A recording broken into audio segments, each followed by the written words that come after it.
21 National Assembly committees have been reconstituted, with MPs allied to Deputy President William Ruto being relegated to peripheral and less lucrative House committees. Kikuyu MP Kimani Ichung'wa, who was kicked out of the influential Budget and Appropriations Committee that he chaired, has been placed in the Members' Services and Facilities Committee, previously known as the Catering Committee. Speaker Justin Muturi has directed members of the reconstituted committees to elect chairpersons and vice chairpersons within 48 hours.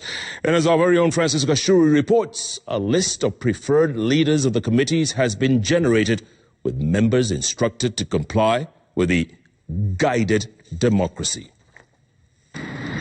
The special House sitting was convened specifically to ratify a list of membership in reconstituted House committees after weeks of haggling between leadership of the majority and minority sides in the National Assembly.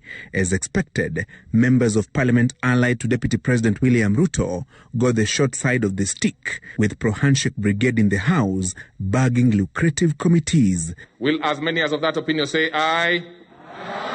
Kikuyu Member of Parliament Kimani Ichung'wa, who lost the Plum Budget and Appropriations Committee during the extensive purge by President Uhuru Kenyatta on perceived errant Jubilee members, has been placed in the Members' Services and Facilities Committee, previously known as the Catering Committee. Other pro-Ruto lawmakers in the committee include Rigathi Gachagua of Madeira, Swarup Mishra of Keses, Lang'ata's Nixon Korir, and Tharaka Nithi Woman Representative Beatrice Nkada. If the quality of my tea and my mandasi goes down, I will only blame Honorable Ichung'wa and nobody, Mr. Speaker. What is your point? He has to take responsibility, Mr. Speaker. And I want to assure you, Honorable Junet, I will make sure that you are properly facilitated. The Justice and Legal Affairs, Delegated Legislation and Constitution Implementation Committees, whose reconstitution was the bone of contention, has been populated with members of Parliament perceived to support the handshake between President Uhuru Kenyatta and ODM leader Raila Odinga. Majority Whip Emmanuel Wangwe and his minority counterpart Junet Mohammed also included in the Legal Affairs Committee.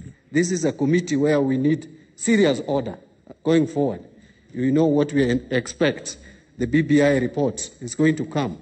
Kangema Member of Parliament Muturi Kigano is poised to chair the Legal Affairs Committee, deputized by Rarieda's Otiende Amolo, ostensibly to guard against law puncturing of the clamor for constitutional amendments through BBI. Tiati lawmaker William Kamket has been earmarked to chair the Delegated Legislation Committee, assisted by Charles Njagagwa of Mbeere North. Jeremiah Kioni is expected to retain his position as Constitutional Implementation Committee Chairman, deputized by Peter Kaluma of Homa Bay Town. In Standing Order number 173, it encourages the selection panel to consult with the parliamentary parties.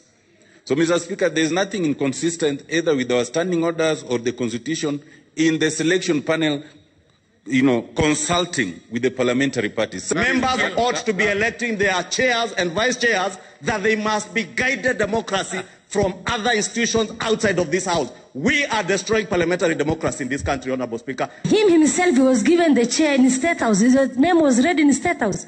Nobody voted for him. So it is a total dishonesty, Mr. Speaker. Let us not double stand here. With handshake politics playing a critical role in the reconstitution of House committees, the minority side will chair committees previously headed by DP Ruto allies. Homa Bay Woman Representative Gladys Wanga will chair the Finance and National Planning Committee, previously held by Joseph Limo, if the plan plays out as scripted. Florence Mutua of Busia will succeed Tinderet MP Julius Meli, who was de-whipped from the Education Committee, deputized by Ngonjeri Wambugu of Nyeri Town. Kieni lawmaker Kanini Kega, a fierce Ruto critic, will replace Ichung'wa in the Budget Committee, while Silas Tiren of Moiben is poised to chair the Agriculture Committee, assisted by Laikipia Woman Representative Catherine Warugoro, who recently decamped from the Tanga Tanga wing of the Jubilee Party. Sabina Shege, according to the plan, is to retain her seat in the Health Committee, deputized by Joshua Kutuni, while Wajir Woman Representative Fatma Gedi is to deputize Kiambaa MP Paul Koinange in the National Security Committee. To become a chair or a vice chair is a privilege that the House gives you, and you must not abuse that privilege. Speaker Justin Muturi has ordered committee elections within 48 hours. The poll's outcome, however, appears predetermined. For those who are from my side, and the NASA coalition, please don't start campaign. Please consult me. I might be having information that you don't have, that I want to share with you. Don't waste your money, as the leader has said. If you go against my directions, the consequences will be dire. I'm going to whip you thoroughly, Mr. Speaker. Some members expressing displeasure with the committee's reconstitution. And there's a member, Mr. Speaker, who is in 5 committees.